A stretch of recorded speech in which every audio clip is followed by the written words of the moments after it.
Welcome back to episode 3. So last time we had a look at digital to analog converters. We also had a little look at these LM386 amplifiers, but to be honest wasn't that happy going down that route. I then mocked up something that was analog, then something that was pure digital, and in the end combined the two together and got a kind of hybrid system that seemed to work quite well. We then mocked it up on a Vero board. In the last episode you also saw I touched on the PCB design. I didn't go into too much detail there, but essentially I got it sent off to the fab shop. This time we'll get into making the box. We'll have a little look at the block diagram for the circuit, show you how I went about the systems analysis and calibration of the whole system, and then we'll show you some testing and some results and you can see how it works. So let's get started.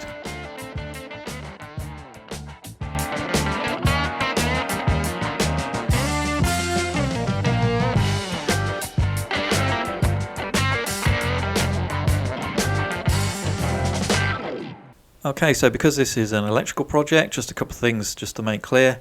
This is only using very low voltages, so I'm using 5 volts DC for the Hall effect sensors, 5 volts DC for the Arduino Nano, and I've got 12 volts AC to control the Harvi. I'm not going anywhere near the high voltage DC for the PV or the batteries. Second thing is, this is just, it's not meant to be a tutorial, it's not a guide, this is just a documentation of me building this project and just for a bit of entertainment for you to follow along at home. Okay, so with that being said, kick back and let's enjoy the video. Okay, I think it's about time we made a box for this thing. Keep all the dust and the swarf and debris out of it, make it look a bit nicer as well. I'm going to make it a little bit like I made the control panel for my drill press, except this one will be square and I won't have some of the rebates in the top and the bottom, so it's a little bit simpler but same basic idea. So the 4 side pieces are like this, they'll be turned on the lathe and then I'll just set it up in the CNC machine and machine these 2 little grooves here, and that's what the sides will fit in, so there'll be 4 of these, 1 at each corner. And then the base will look like this. Obviously I'll CNC machine it, but I put these dimensions on so I knew when I mount it onto the wall what the between centers was for these little screws, keyholes here, and just to make sure it was all going to fit. I printed it out 1 to 1. I've got another one of these over on the CNC machine just so I can place it on the bed a bit easier. And then I've cut some of the other bits out just to make sure all the plugs and things were going to go through the holes okay. You know, just mock it up really. Okay, I think the first thing I'm going to make is the base. First of all, then I'll definitely know it fits in the space I've got. And then as I build the other bits and machine the other bits, I can add them to it and kind of build it up. So I was going to make everything out of 3mm aluminium. I've got some stock that I just ordered. It's over on the CNC machine. So got the cam loaded. Let's hit cycle start and get machining it out.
Okay, so finished the lathe work. We've got that down to the 12mm diameter that we need. I've just been setting this up, so I've got it so it's level, it's sitting on parallels there. So it's leveling this plane, and then I just used a dowel pin in the end, a 6mm dowel pin in the collet there, just touched off on both sides just to centralise it. And now we're ready to cut the little grooves in here. So we got it set up with a square collet block down here. That's only so I can index it. It's doing nothing else. Basically it's still being held in the vise so I can do the actual machining. So basically this is just held up on here, just stop it vibrating really, and then I've just made sure that's nice and square against the bed there. So we'll machine a slot all the way along there, then we can index it 90 degrees and do the other slot. And then all we got to do is just cut those all to length, machine the ends up in the lathe so nice and true, get the correct length, and then drill and tap each end for a thread, and we're done. Right, let's machine the grooves.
Okay, a quick update to show you where we're at. So we've machined the base plate earlier and then countersunk all those holes, so that's ready to go. You just saw me make this. So turn it down, machine the two grooves. I've got to chop that to length and then put the threaded holes in each end, and those will be kind of the corner pieces. And then while I was CNC machining that, I've machined the rest of the parts as well. So basically we've got the end covers, the holes are to plug in all the connectors, and then we've just got some ventilation holes just to, because the 1 watt resistors get a little bit warm, nothing too serious, but just thought we might as well let the heat in and out. So the top and bottom pieces. Okay, so all we need to do now is chop this into lengths, drill and tap for M5 in each end, and then we can start putting this thing together.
Here we've got 4 machined now, got all the slots in, drilled and tapped M5 both ends, and you can see I've got 1 in there just to see, make sure it's going to fit, and I'll countersink screw in there. So let's see if it goes together.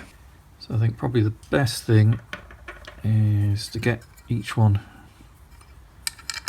loosely in and then use the panels to try and line everything up.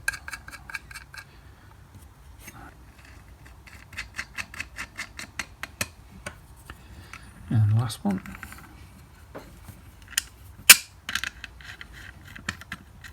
Can always check in the original drawing, but just going to do a rough fit for now.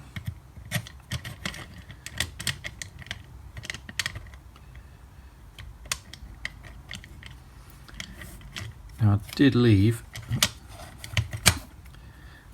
½ mm just at the end there, just to make sure this wasn't going to be difficult to put together. And then I think that's that side.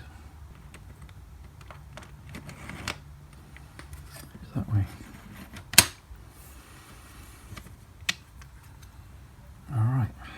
coming together.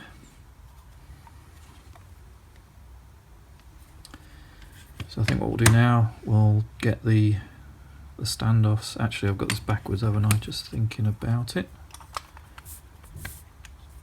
These are the wrong way round. That's easy. Yeah, that looks better.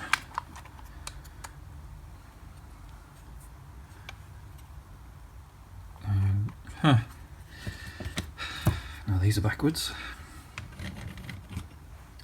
Yeah, I could have looked at my own instructions, couldn't I guess.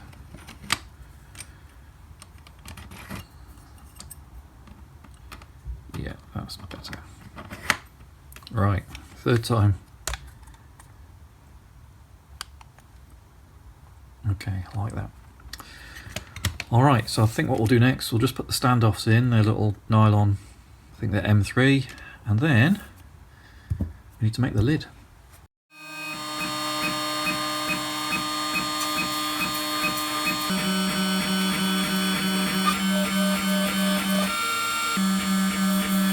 So this was a 6mm piece of acrylic. It was slightly sort of tinted, which I thought would make a nice effect. Now, a machine lot of aluminium, and you have to be really careful it doesn't clog up the cutter and then break them. But obviously with plastic, you don't have to worry about that kind of thing, and just cut it. Oh.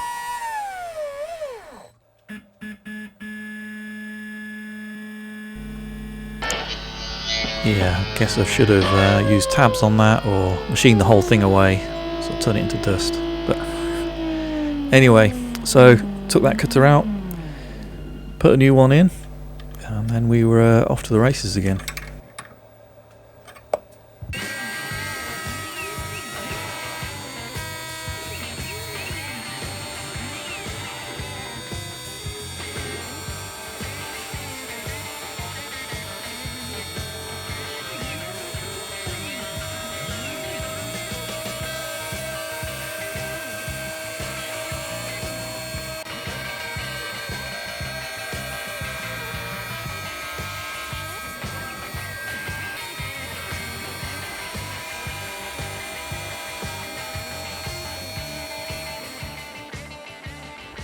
Okay, here it is finished and ready to take the film off. It's always the best bit, isn't it?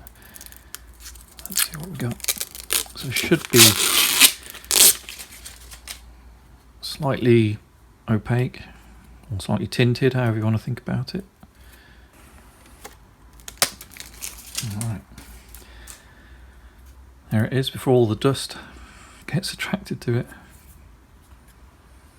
Alright, let's see if it fits.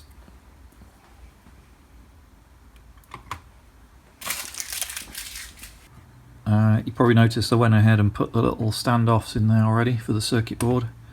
Just had this little set for a while now. I think these are M3, and then I just had to, because they're quite long, I just had to sand off the back and make them shorter, but we got there.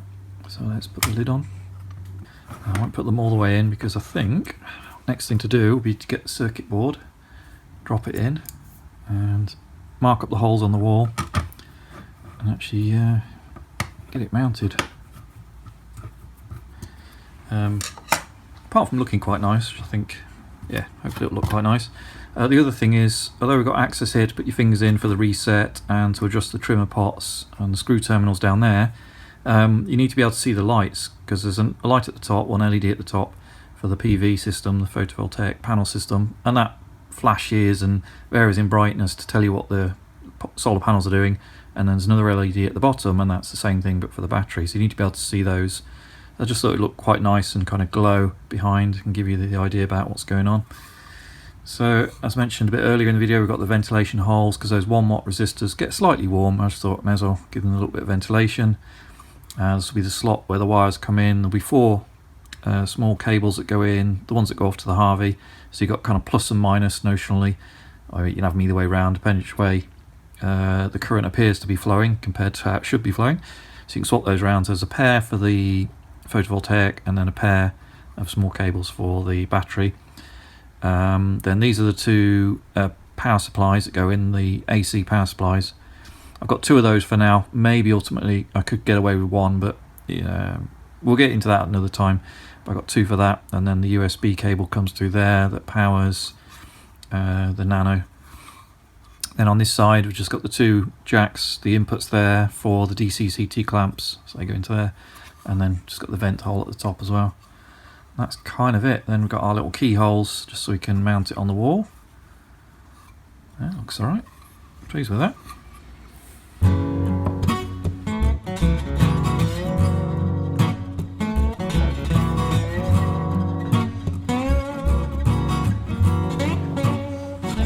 And here it is, all soldered up, all the connectors and components put on. These really tall ones here, they were to give me a couple of different options, but basically, so I could sort of plug and play and try different ideas. That's the LED and LDR. That's why it looks a bit odd, but the rest of it's all soldered on properly. So let's give you a little walkthrough about what we got here. So they did kind of half of it. Some of it they don't offer as standard to fit, and some of it they do, but they've made a really nice job of it. Really pleased. So what came soldered on? So these little jack connectors for the CT clamps, they were on, and these power supply ones, this one down here, and these potentiometers. Now I'm not using those in the end, but I thought I might need them to adjust the current, so they're on 0. They're not used. All these little surface mount LEDs, resistors, I think I'd have a bit of a job on, see how small they are, to try and get those on there. I haven't got a reflow oven, nothing like that, so you'd have to invest in some stuff, wouldn't I, if I wanted to go down that route. I think the relay was on. This is a relay, can you believe that? Look how small that is.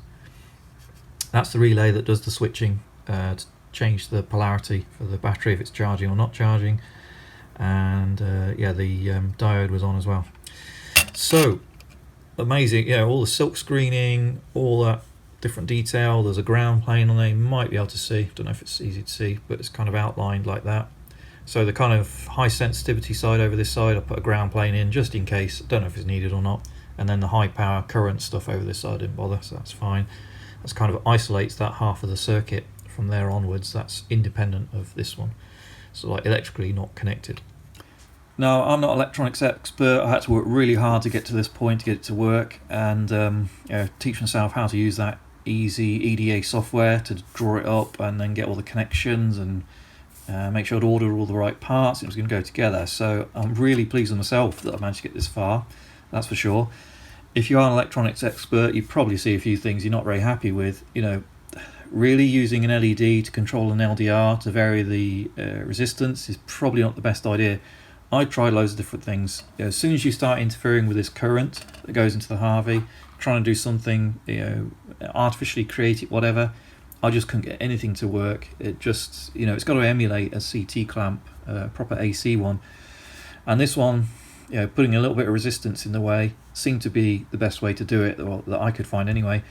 Now I know, well, there's a couple of things to say. There's a response curve of these that isn't linear. It's kind of exponential or power shaped, so all of that has to be taken into account. I had to do a curve fit in Excel and work out the parameters and put that into the software to try and linearize it effectively. So I had to do all that kind of stuff. Also, these will be affected a little bit seasonally over the year when they get warmer and colder, although in our workshop here it tends to be reasonably stable, not too bad. It's not like it's in the loft or anything like that. So they will vary a bit, so it will probably go out ever so slightly over the year, I don't know in terms of its calibration. But it's for indication, and it will give me a pretty good idea about what's going on. Obviously these are just stuck into these little header blocks at the moment, and I did have it so that it did stop working at one point. I had to bend the legs. Really they need to be soldered on properly, but I did it like that because I thought I might have a little daughter board on here, because I didn't know if I'd need one, two of these. These are different sensitivities that I tried. I've tried different LED colours. This is currently white. I tried red just to see if I could get the kind of sweet spot for where the LDR was most sensitive, or how it was going to give you the most linear response and the kind of sensitivity level I wanted. So I was able to plug and play a few different ideas here and settled on this one, this arrangement for now. So, I guess you could say using a relay just to swap the pairs of current sort of the polarity over to change the direction of current or the kilowatt shown on the app. Maybe that's a bit lazy or a bit not the right way to do it.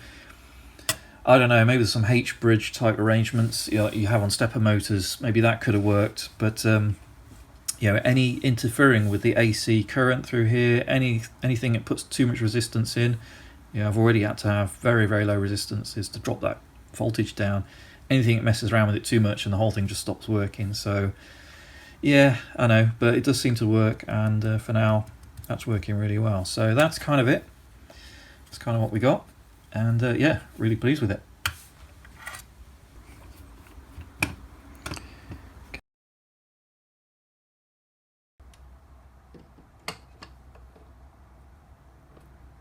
Yeah, it seems to fit in there okay. And then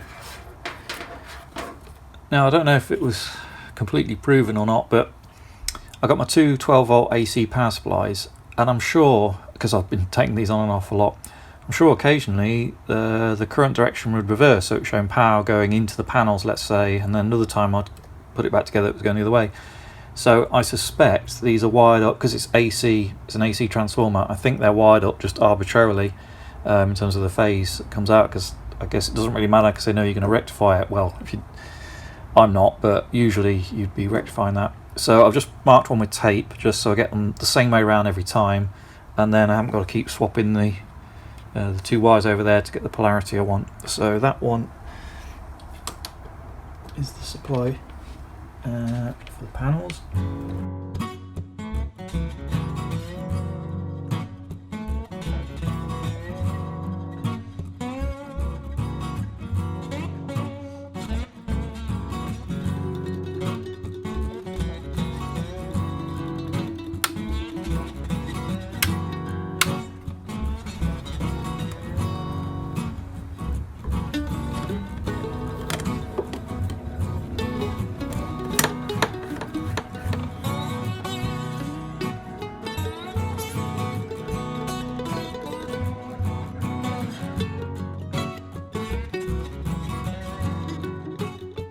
Okay, so let's have a deeper dive into the calibration and how I got the system to work and how I converted all the units from one end to the other, so we got a reasonably accurate signal. That's my second board. I've been using that for sort of fine-tuning and further development, so it's basically exactly the same as the main board that's now hooked up to the inverter. The only thing is I haven't got a Harvi on there, so I'm just testing everything up to the Harvi point, just so I want to run different bits of code on there. When I'm happy, I can then flash that onto the other unit and then keep that running all the time. So I'll just leave that in the background. In case you're wondering about this one, well, this is the CT clamp that plugs into either of these. Obviously I've got two of those, and then this one is basically the equivalent of that. I've just got a little potentiometer there. I've got a choice of two really, and then I can simulate that rather than having to run current through there and try and test it like that. Just kind of simulates that effectively. And the reason that one and the other one like it aren't on the machine is because, believe it or not, I managed to find some DC CT clamps. They weren't on eBay. I had to look pretty hard. I can't remember if it's AliExpress or something like that, but I found some, and I've put them on, and they're very similar calibration, so they're probably using the same Hall effect sensor. The only thing is they're commercial, a bit neater than that, but other than that, I did have to put a little jack lead on the end, but they work straight away. So that's what I've got currently running live on my machine now. Okay, so we need to start at the beginning, which is the Hall effect sensor. So this is my DIY version, and we just got a little clamp there, ferrite core with a Hall effect in there. You can just see 3 wires. I think it was the 49E Hall sensor, and because this calibration turned out to be very similar to the commercial one, they're probably using the same one. Again, just a bit neater in the commercial version. Alright, so let me show you how I started. So there is commercial software for doing systems modelling. I didn't want to pay for that just to do this one thing, so I've done all this in Excel, and it's perfectly good enough. And so where we need to start then is at the front here, or the beginning, which is with the Hall sensor itself. Okay, now because we're not reading volts directly, well, we are reading volts, but they're read as Arduino units, let's call them, and the full scale from that 0 to 5 volts is read as 0 to 1023. Now because I'm normalizing this about the center point of that, 511 is my 0, and then I can go either side of that, because you can't go negative on the Arduino input. Yeah, so my 0 is 511, if you go negative it goes towards 0, and if you go positive it goes towards 1023. So that's the conversion between volts and Arduino units. Then we need to get into the units proper. So The calibration you end up here is the inverse of the calibration they give you on the device, because I wanted amps per volts and I think it was volts per amps or millivolts per amp, can't quite remember. And I double checked that and that was correct. So now we've converted our Arduino units into the amps. So once we read a certain number of Arduino units coming in, we know how many amps that must be flowing through that sensor. And then the final step of this piece of the processing is we need to take the amps, multiply them by the volts. In this case, the volts of, if we're looking at, say, the PV system, the panels, 360 volts. Now, I've got two strings, so I've got string 1 is 12 panels all together in series, and that gives me 370 volts, or nominally 360, somewhere around there. And then I've got a second one, which is in parallel with that, another set of 12. But the way this works is because I've got two sets of 12 and they're 360 each and they're in parallel, I need to put 360 in there as my voltage. If they're different, I guess if you had a different number, you'd have to average them to get the average voltage of string 1 and string 2. So we take that voltage, we multiply by the current that must be flowing through the sensor that we've calculated here from the Arduino units, and the volts times the amps is our watts, and we can convert that into kilowatts if we want. And then this is actually what gets shown on the display, on the LCD display. So we've measured the amps, we've assumed a level of voltage. The voltage does vary on those panels. It starts obviously at 0, and as the sun comes up it starts to climb rapidly, and it doesn't start generating power until it's sort of 80% the way up there, and then throughout the day it can fluctuate a little bit, but it's notionally there. So there is a level of accuracy lost from that. We'll touch on that a bit later. But it's taking those volts, which are a constant variable, and a constant variable, yeah, a constant, and then multiplied by the amps coming in, get your kilowatts. That shows on the display. Great. So that's our first step. Okay, for the next step we need to take those kilowatts and do some more calculations. So now into this part. So you might remember from one of the earlier videos I determined that 1 milliamp AC that goes into the Harvi is equivalent on the display to about 1 kilowatt. It was pretty close. I don't know if that's intentional or lucky, but that's what it's turned out to be. So now I know how many kilowatts I want and how many on the display, so how many I'm measuring through that system, be it the battery or the photovoltaic panels. Because that's 1 to 1, then that's the same number of milliamps I need to generate from the AC system. But there's quite a few steps in the way to get us to that point, so let me take you through those. So we know how many milliamps we've got, and I've got that on this scale down here, and I had to calibrate. This is the light dependent resistor, so we've got an LED shining at an LDR, and I had to look at the LDR, measured that unit under different conditions and plotted the results, and it turns out it's just an inverse. So if you plotted this on a log scale, we probably get a straight line on one of these axes. So it's just 1 over, and then there's a constant in there effectively. That's, yeah, we've got to be careful of that. It's not just a straight line, it is this curved relationship. So we know how many kilowatts we want, or how many milliamps. Let's say we want 4. So using that equation, the software will then work out, well, what resistance do I need on my LDR to allow that level of current through, given the voltage that we're applying through the little power supply, our AC power supply. So it works out the resistance you need. Okay, great. Well, how do we get that? Well, that's the next step. So we've got our resistance we need down here. Onto the next step here. I don't know what it was. Let's say it's about here, 10,000. It then reads off this value here, and that is the Arduino signal we need. And because we're at the 0, our 0 is offset, so we're at 511, so we can go plus or minus that. We can go up to 5 and 11 on our Arduino number of units. In theory, that's how many you could have, and in practice, this y-axis is how many I'm needing. Notice again, there's that curve shape there because it's part of the curve shape here. The response of that LED LDR system, or particularly the LDR, how the resistance varies depending on how much light falls on it. Okay, so we've back calculated our Arduino signal that we need to send through there. Next step is, though, that we're going to convert that into PWM, because we're going to output PWM into the LED, and the higher that PWM value is, and it can go up to 255, the brighter the LED, and the brighter the LED, the lower resistance. So we've worked out our Arduino signal here. That goes across onto this x-axis here. So now we need to back calculate the PWM output level we need to achieve that. And again, A little bit of a calculation, it turns out it's basically half the value because the Arduino signal goes up to 511 and the PWM goes up to 255, and you know, they're almost half each other, so just by chance it's about half. But anyway, that's the factor. 5e to the 14 I could probably ignore, couldn't I really? Anyway, so we've gone all the way from our milliamps into kilowatts. We know what resistance we need. From that resistance we know our Arduino level that we need to send out, and we converted that into our PWM level to send to the LED, and that outputs a certain number of, or level current to the Harvi. And if we do that, we get results like this. So on any given day, I've been plotting out how the system's performing, battery charge and discharge, how the panels are performing, and then I had a little look in the early days of how the volts were fluctuating, because I'm obviously putting a set voltage in the software. Now you can change it, there's a user parameter you can change, but it's a fixed value, and obviously over time during the day the voltage does change. I'm not reading it directly, so there is a very small error. We'll get onto that in a minute about what that means. So if we start at the top here, we've got hours of the day, so this is kind of 8:30 in the morning, goes all the way to midday, and then goes all the way up to about 5 o'clock.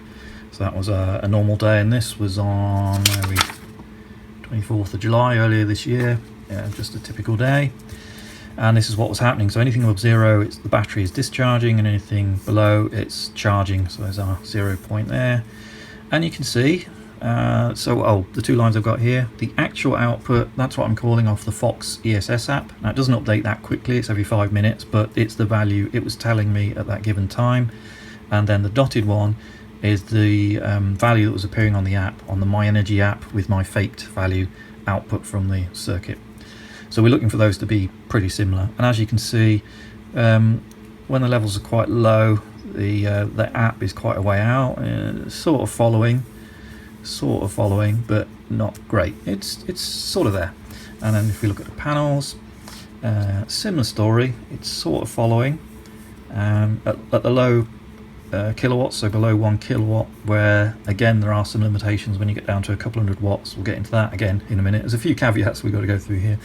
You see it didn't quite keep up, and then some of the higher values it struggled with as well. Yeah, not great. And again, as I touched on a minute ago, part of the reason is we're not measuring the volts directly. You know, that would be a whole other project, would be doable, but you know, it's a whole other level to do that. I'm measuring everything indirect, so it's nice and low voltage, nice and safe, and so on. We'd have to do a fairly different project if we want to do that. So I've got a voltage in here which I can vary through the user interface using the little menu buttons here, and I can go in on the live while it's running and change that if I want. But if you run it at 370, you can see these are the panels 1 and 2 on the east and west roof, that the voltage does fluctuate. It goes as low as, let's say, 350 and as high as 375. And you can see on average it's probably not really that high, and I've been running it, I think, 360 or 365 more recently, and it's a much more accurate representation. Anyway, that was out of the box, just no corrections, just straight through calibration, systems engineering through each of the modules, and then just throwing all the equations together and seeing what happens. It's sort of there, but we could do better. Now, I didn't change anything at all, it was just a different day. This was a couple of days later, I think, 26th of July, and this is what the battery was doing, so discharging and charging. Sort of followed it a little bit better. I think I played around with the voltage just to dial it in a little bit more, and that looks a lot nicer. In terms of the solar panels though, it was quite a nice day for testing, because you just had the clouds weren't so intermittent, and it just generally got quite sunny. So we got up to 6 kilowatts, which is the maximum of the inverter, around midday, and then it came down. It was like the perfect day for testing, and it's much clearer now. That at the bottom end, below about 200 watts, it does struggle a bit. The dotted line didn't really keep up. We'll go into why in a moment. And then at the top end, it didn't quite catch up. Now we've got to be a bit careful, because the app is pretty much instantaneous through Myenergi. It's about every couple of seconds, whereas this is every 5 minutes. So if you do have a cloud pass, this could detect it very quickly, whereas this will hang on the value just before the cloud arrived. So we've got to bear in mind, you know, what's the real truth here. But I looked at quite a bit of data over several days. I'm not going to show you it all, but essentially it was underplaying at the undercalling it at the high end. So we need to do something about that. All right. So if we go back to our processing again, where was the sheet? It was here. Yeah, this one. So we're just going through, we're taking account of the sensitivity of the sensor, the CT clamp, this one here, and we're taking into account the LED LDR system and how that responds with this curved relationship here, so one over the other, inverse, and we're taking into account the PWM that we need to output, but nothing more. Yeah, we're not taking into account the fact the voltage varies throughout the day. We're putting a fixed value in there, so there's a subtle error there, and I was measuring these individually. I think when you add them all together with the impedances and how they match up, maybe it's reacting slightly differently. Also assumes that the current that's supplied by the transformer that I'm using is constant and can always put that current out, and clearly as I change the resistance it's probably changing.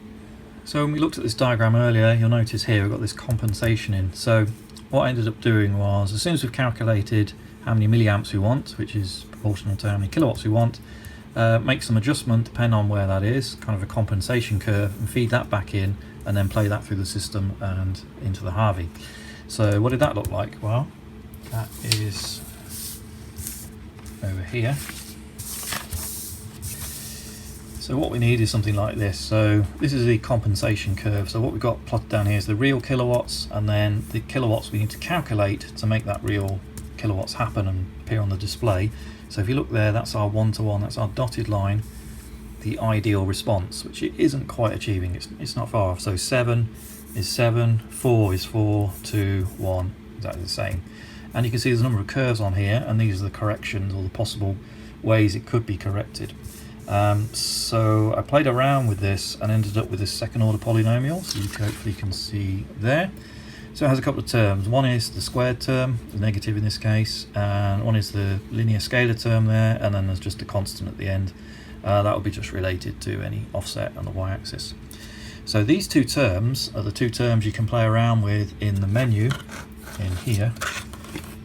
So you can go in one of the menus and play around with those, and then essentially how that works. So yeah, you can play around with these parameters, and effectively you're generating this adjustment curve. So it's too high at the top, so the higher you make some of these values here, the more it starts to look like each of these curves, and the number of parameters that I tried down here that can make any of these adjustments. And just a matter of putting these parameters into this device, into the Arduino while it's running the code live, and it will real time make the adjustments. And yeah, I guess you can see the idea here, and you can play around and basically calibrate it how you want.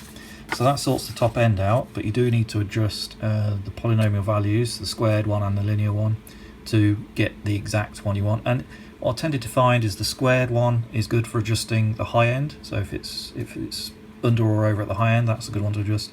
And the other one is kind of the mid to low end. So as you play around with that one, you kind of get it dialed in more down here. And then what was the other thing? Yeah, so okay, so what happens if we do that and we start applying some of these different factors? Okay, so this is the first one I tried a couple of days later. It's just a note to me to say which of the parameters I used. Effectively, this is what it did to the battery. It's still not perfect. It never will be line on line because it doesn't track the voltage. It just assumes, as I said before. But it's the dotted versus the solid. It's looking quite good. And then the PV, dotted versus solid, following it reasonably well. It's starting to pick up some of these higher values.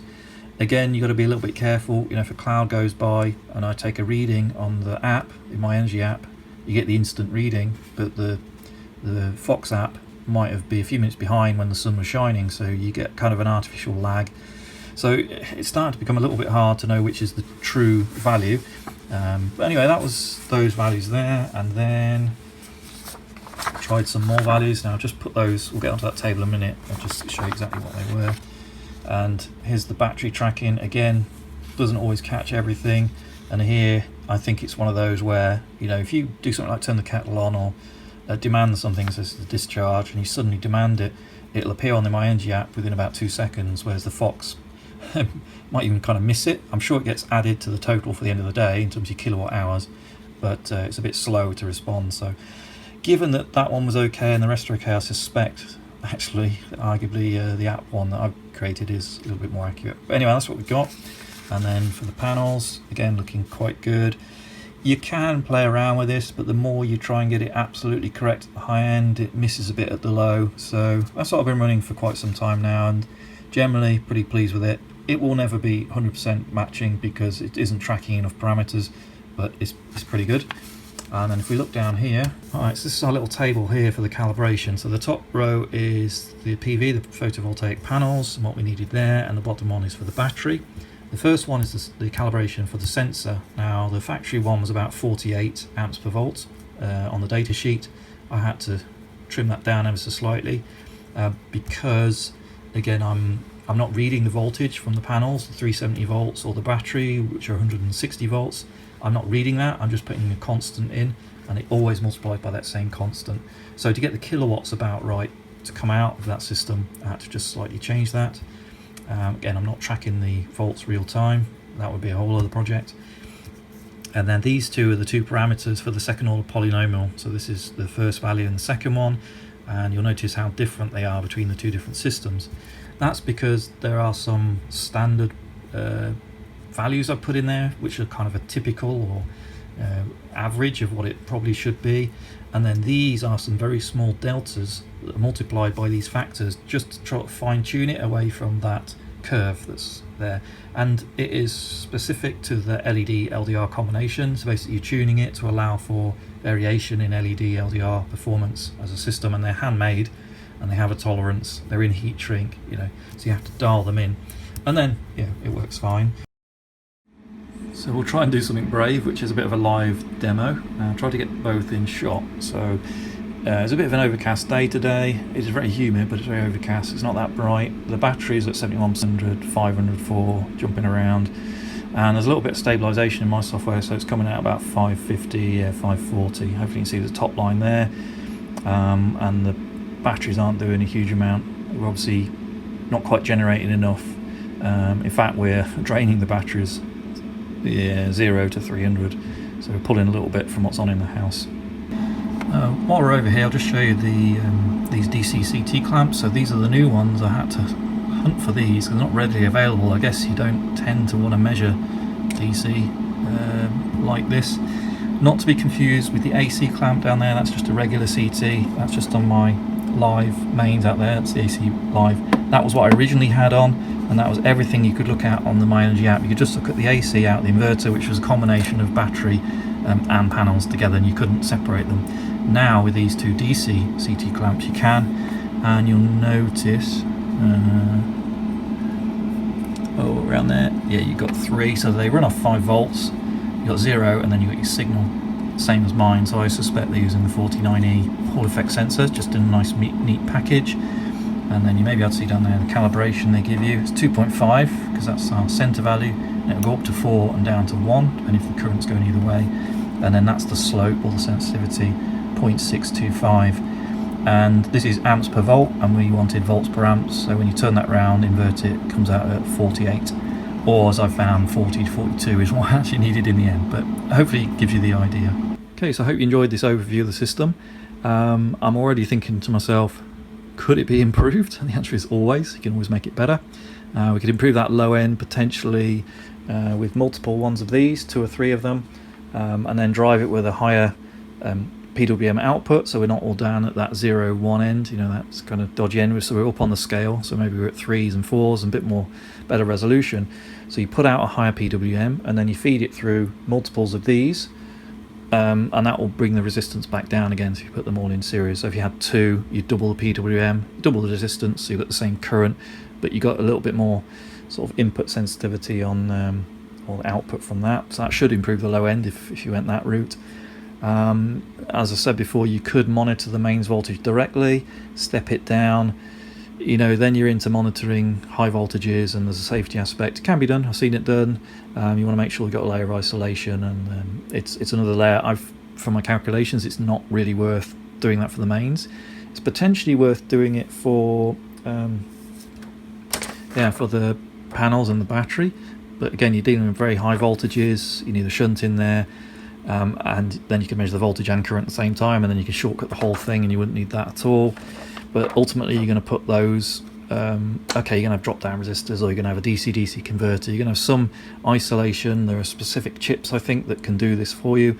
It's a whole other project, but you want some safe voltages into here that only go up to 5 volts, and then you do a bit of processing. It'd be ideal if you could then just put the output from here direct into the Harvi. So the Harvi's got a load of circuitry ahead of the main bit where it then broadcasts that. That's a whole other video as well. But it'd be great if you could kind of shortcut that and go down the system and miss all the current conversion and then the current interpretation in the Harvi. Because ultimately, I'm sure it's a voltage somewhere, and then it just gets broadcast over Wi-Fi to the hub. So it'd be great to go straight in that chip there. That chip, by the way, will read, I think it hit the microprocessor they use in the Harvi. I think it had about 10, 12 different ways it could communicate. I2C, which is what this has got, I2C, sorry. Had RS485. That's intriguing because the inverter would put RS485 direct out of the serial Modbus port, so potentially you wouldn't need any of this at all. Again, big project, but RS485 you can imagine straight out there into the Harvi, into that chip. It's capable. Probably need complete re-firmware update and so on. Yeah, I keep thinking about different ideas, as you can tell. But that's kind of where we got to with it. Yes, you can pick holes in it. It's not great everywhere, but it's pretty good. It's pretty good, and as I say, it's really nice. Just get your phone out of the pocket and go, roughly what it's doing that. Yeah, okay. And if you want, you can go to the Fox app, which should be correct, and get some real time, or get roughly where it should be. But as I say, it's only every 5 minutes, and it's not quite so ideal. If you've used either of those apps, you'll realise the difference between them is pretty much night and day, and the Myenergi one is far superior. It just doesn't have that the DC kilowatts on it. Well, until now, I hope you've enjoyed following along. If you've got any comments, feel free to leave those down below, and we'll see you next time.